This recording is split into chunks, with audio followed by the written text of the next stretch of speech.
Alright guys, Destiny 2 Witch Queen review. I've been saying I'm going to do it for a long time. It's finally here.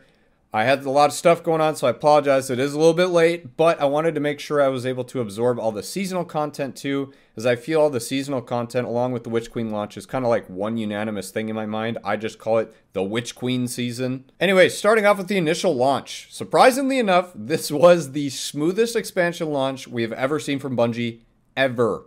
In the 8 years that I've been playing this game, I've been playing since the D1 beta, there weren't any real server issues on the initial release of the expansion. Players were able to download at the expected times, launch the game, and wait in queue for roughly 15 to 30 minutes before being able to log in and play. I had a lot of people in my Twitch chat on launch day, and I never really heard of any severe problems with people being disconnected once they logged in. I'm super happy to see that improvement this year, and I hope that continues. The Witch Queen campaign is comprised of 8 robust and engaging missions plus 1 strike. I know there are 2, but 1 in the campaign that provides a good variety of scenery and quality storytelling. This was a continuation of the most popular storyline from Destiny 1 with Oryx and the Taken King. This is an ongoing saga of stories spanning 7+ years with no full closure. Killing Savathun at the end of the campaign provided a decent amount of closure. At least that's what you would think, until you realize that her ghost flees and is still alive, so she's not technically fully dead. This time around, Bungie also provided a long-awaited aspect to the campaign along with a traditional drop. They finally added the optional legendary mode, or hard mode, in which you could play the campaign at a higher difficulty for better rewards. This included a full set of 1520 gear, a new exotic, and an emblem if you completed all 8 missions on Legendary.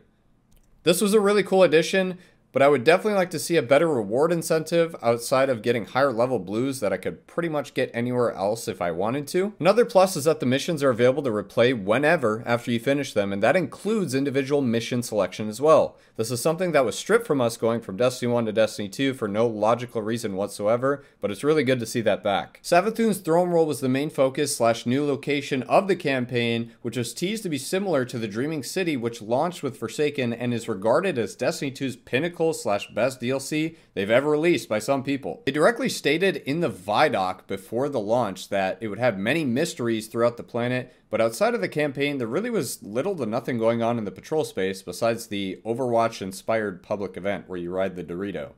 No real secrets to be self-discovered besides the Memory Alembic quest, which only rewards you with a triumph and a bit of rep for Finch. Most quests, unfortunately, are now directly handed to you via questline from the campaign or weekly reset when you log in. The art of self-discovery for players is super important for how they preserve those memories and the content that they consume for the first time.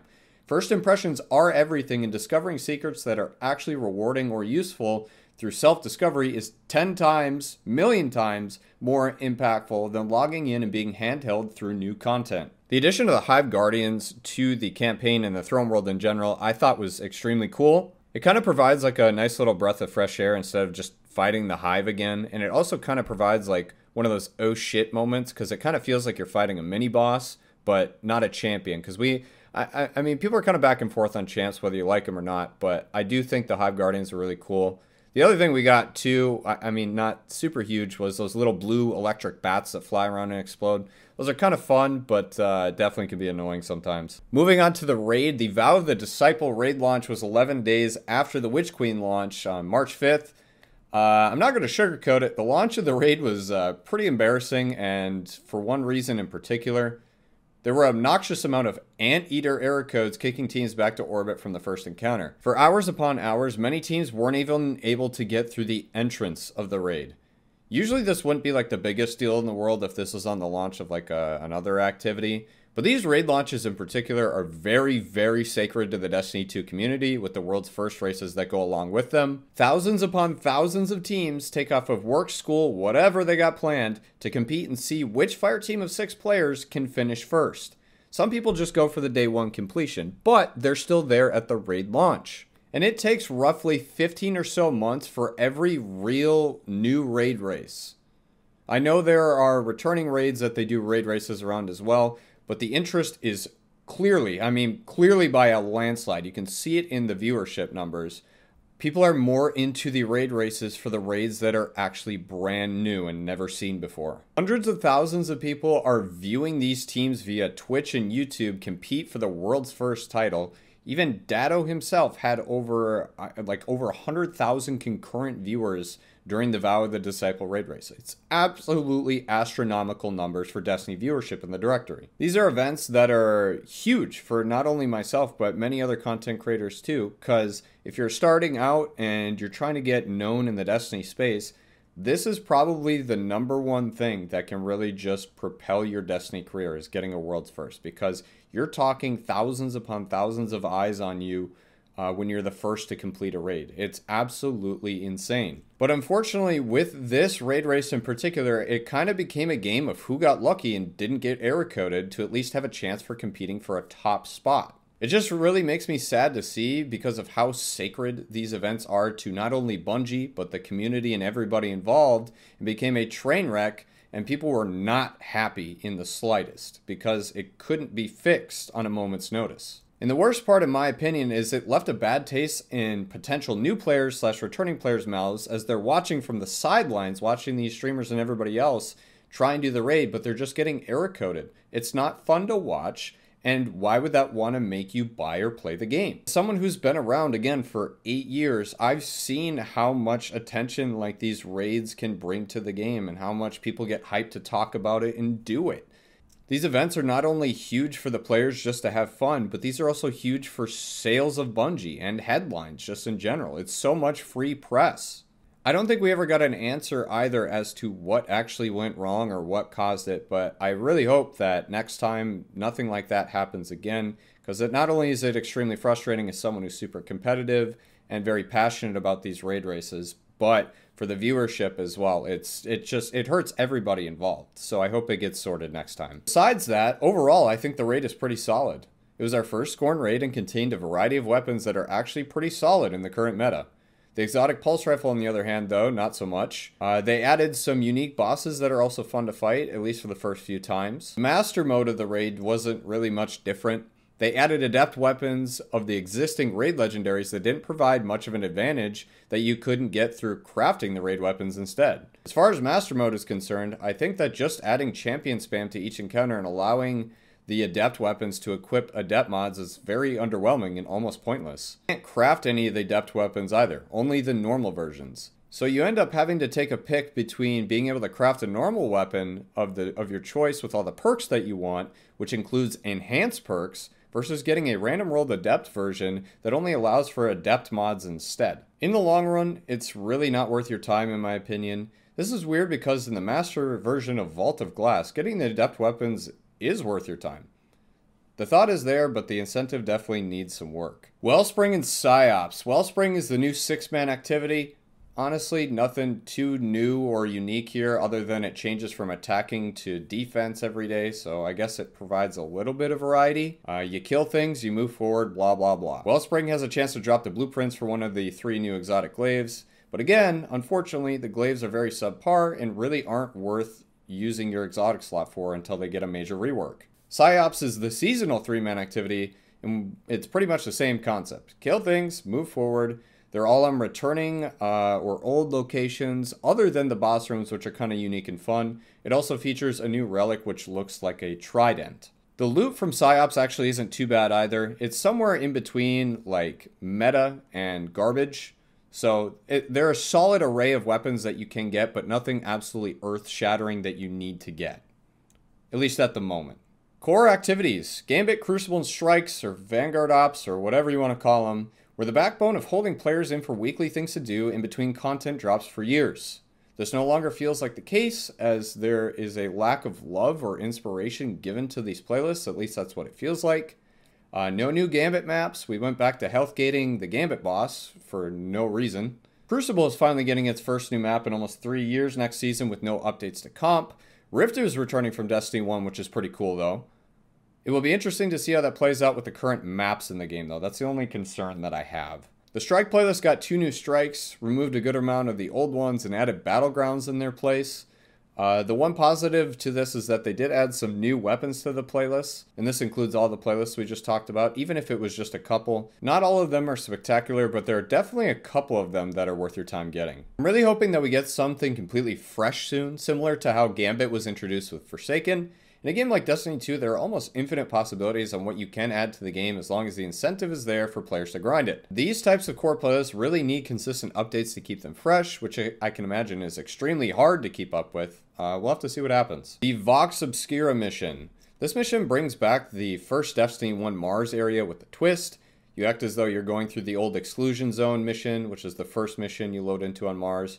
But instead of just shooting and moving forward, you use interceptors and tanks to destroy Cabal tanks and enemies. The last area of the mission is the only real new part of this. Unfortunately, the rest of the mission is about like 95% recycled areas, assets, and objectives. It doesn't really feel unique or innovative. They finally did reintroduce the timer aspect, which if the timer hits 0, you must restart the whole mission. I think that the timer aspect is great, and it encourages disciplined gaming, having to learn enemy spawns and becoming more efficient over multiple tries. The problem is that unless you didn't play Destiny 1 or vanilla Destiny 2, the mission didn't really feel unique or engaging compared to the options we've had previously in the past, like the Whisper of the Worm or Outbreak Perfected missions. I genuinely think this is in part due to the environment of the missions and the secrecy behind them, and also the fact that Vox Obscura is about half the length of those. The Vox Obscura mission requires no real open world exploration to unlock. I might end up making a whole video on this topic alone. If it's something you guys are interested, let me know. Weapon crafting. Something that players have been looking forward to for years in this game. 29 craftable weapons were introduced through Throne World weapons, raid weapons, and PsyOps weapons. Many of them are obtainable through their source activities regularly without the chance of getting enhanced perks. Crafting is the only way to get the enhanced perks. Being able to craft weapons and pick every single perk, barrel, magazine that you want is super nice, but when it comes to trade-offs, it's not necessarily the most worth your time. Personally, I think there are only a handful of weapons that are worth crafting at the moment with the current sandbox, as they are part of the meta bracket in terms of efficiency or use.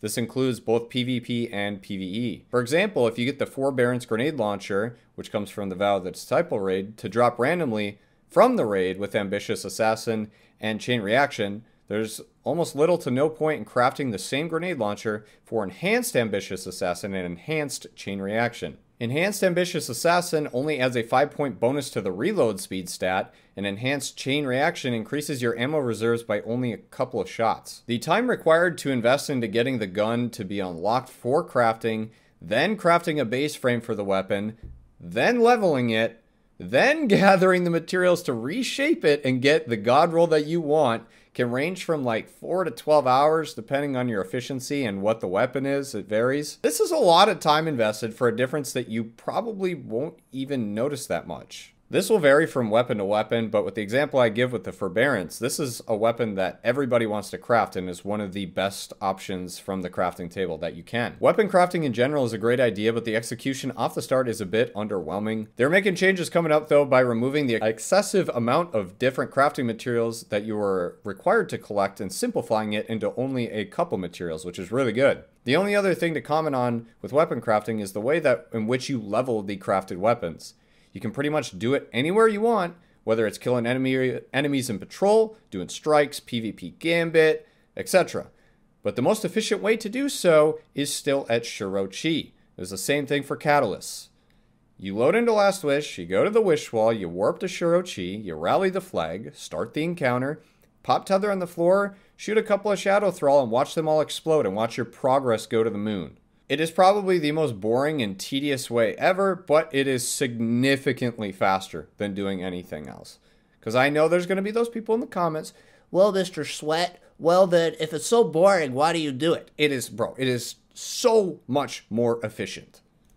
I definitely think that this needs to be addressed. Either Shirochi needs to get nerfed to the moon, or we need an increase to like activity completions, whether it's Gambit Strikes or Crucible raids, whatever. Moving forward, I really hope that we can see more good changes with this system, because it is a really good system, has a lot of potential.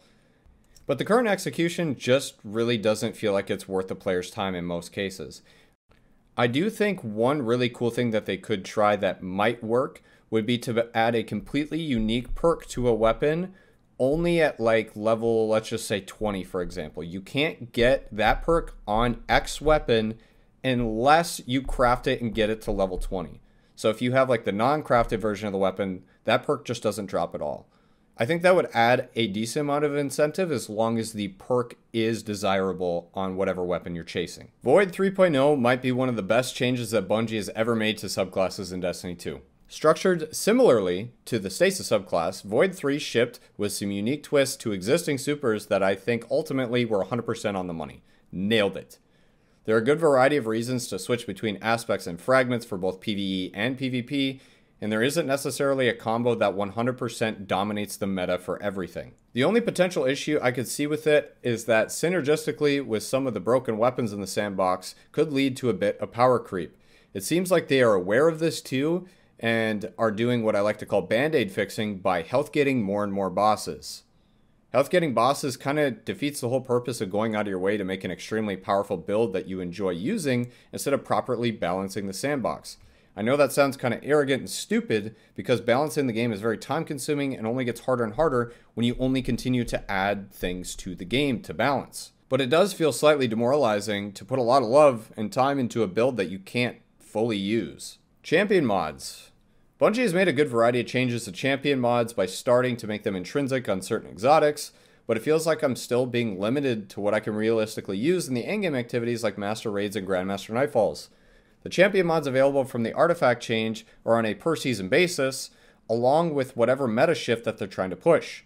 In a game where it's promoted where you can use whatever you want, it's very counterintuitive to have a select set of weapons that overshadow every other weapon option in these scenarios. The most notorious of which is Arbalest.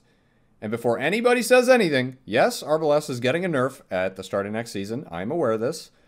But I genuinely don't think it's going to shift anything. It will still one-shot barrier shields and provide extremely good ammo efficiency, damage, with little to no risk of being shot from at range. As far as the other mods go, for Overload, the main choice is normally Overload Void Nade, which is season-specific, or Divinity. Divinity is the only Overload source that actually is consistent and hasn't really had any issues with overloads regenerating through stunning rounds from other sources. As far as unstoppable weapons go, most people usually use unstoppable hand cannons when it's around just because there aren't really any good exotics to provide good damage besides having intrinsic unstoppable available. I suppose that does apply to pulse rifles as well, not just hand cannons. I think maybe a solution to these issues would be to have a good variety of champion mods available to legendary weapons too that aren't just season specific. It's cool that exotics have them now, but you can only equip one exotic weapon at a time, and there are very limited exotic armor pieces that also do champion things that usually aren't the best when it comes to making us solid builds for Grandmaster Nightfalls and Master Raids. And some of the GMs, Grandmaster Nightfalls, have 2 or 3 different champion types in them, so you have to find a balance between having the necessary tools equipped to kill the champs and the damage and ammo available to get through it. This conflict doesn't leave you with a ton of good options, so I'm hoping that moving forward, they find a way to introduce more options so I don't feel so restricted to what I can realistically use that is fun and efficient enough to get the job done. Glaives, the new pokey stick weapon that Bungie added with Witch Queen. There are 2 legendary ones and 3 exotic ones. In all honesty, the concept was there, the utility isn't. The fact that it is a 3-in-1 weapon for melees, shooting projectiles, and blocking is cool, but it almost seems like a useless ripoff of the staffs from Origins and Black Ops 2 Zombies. It really has no utility in general because the damage output from them, as of now, is horrendous. The only real use case I've seen from them is people messing around in 6 stacks in Crucible, running at the other team and poking them to death. I do think that the exotic ones have some potential to be good in PvE, but I think it's going to take a bit of fine-tuning before they get to a spot where I would even consider swapping out one of my go-to exotics to use one. Power leveling. This is a topic that I think deserves its own video at some point, but the power leveling system in Destiny 2 is getting to be almost completely pointless. And by that I mean that after this season, the only activities that will require you to even slightly go out of your way to level for them, if you're a continuing player at least, are Grandmaster Nightfalls, Master Raids, and Trials of Osiris. If you have all the loot you want from those things, you realistically don't have to do any direct focus leveling. With the majority of the activities in the game not requiring you to focus leveling at all, I think that it means that it's time for a change. I've heard from people time and time again that they feel like leveling has become a chore and they no longer enjoy it, which in turn is why Bungie has slowly pulled back from the amount of leveling required each season. That doesn't mean, though, that leveling can't be something to get excited about or be fun to do. I think it can, but I'm really unsure on what that will take to make that possible in the current game structure, unfortunately. Improvements since Beyond Light. It's been about a year and a half since they released Beyond Light and then all the seasons that came with it. Since then, they've made a ton of good strides in making subclasses more exciting and balanced, which was desperately needed, and they're going to continue to do so with Solar and Arc 3.0, which I'm very much looking forward to. They've also made good strides in focusing more on primary play, both in PvP and PvE. Some people might laugh at that for the PvP part, but it is noticeably better. Ability spam in PvP still needs some work, but the change to slower super generation in PvP was huge. Normal games no longer turn into a mayhem game at the halfway point, which feels way better than it was. Adding back Master Mode raids was also exciting to see. The execution of Vault of Glass was really good, but Vow of the Disciple, not so much. The only thing that needs addressing there is good incentive and reducing the champion spam. Other than that, the difficulty feels pretty good. Overall, I think the last year was pretty good, and I'm hoping that this year we see a lot more focus on PvP, incentives to play core and endgame activities, and general innovative ideas. I haven't done one of these in a while, so I hope you guys enjoyed, and thank you guys for watching.